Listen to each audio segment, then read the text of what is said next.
বিসমিল্লাহির রহমানির রহিম। আসসালামু আলাইকুম। কেমন আছেন সবাই? আজকে একটি ম্যাথ নিয়ে এসেছি। প্রশ্ন হচ্ছে a minus B divide by A B plus B minus C divide by B C plus C minus A divide by C. এই ম্যাথগুলো এসেই থাকে, প্রায় পরীক্ষায় আমরা দেখে রাখি। হ্যাঁ, এবং খুবই ইজি ম্যাথ। প্রথমে আমরা কী করবো? লসাগু করবো। হ্যাঁ, A B B C C এর লসাগু কী হবে? এ বি সি। তাহলে এখানে কি এ বি আছে, তাহলে কি দিয়ে গুণ করা হবে? সি দিয়ে। এখানে বি সি আছে, এখানে কি দিয়ে গুণ করবো? এ দিয়ে। বি মাইনাস সি প্লাস এখানে সি এ আছে, তাহলে গুণ করবো কি দিয়ে? এ মাইনাস বি দিয়ে গুণ করবো। তাহলে কি হবে?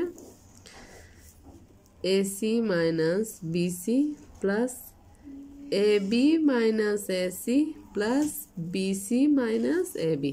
তাহলে একটার সাথে একটা কি যাবে? কাটাকাটি যাবে। তাহলে কি হবে? 0 divided by A B C. তাহলে কি হবে? Equal to 0। আনসার কি হবে? 0। খুবই ইজি, খুবই ইজি, খুবই সহজ একটা বীজগণিত। হ্যাঁ, থ্যাংক ইউ গাইস। আসসালামু আলাইকুম।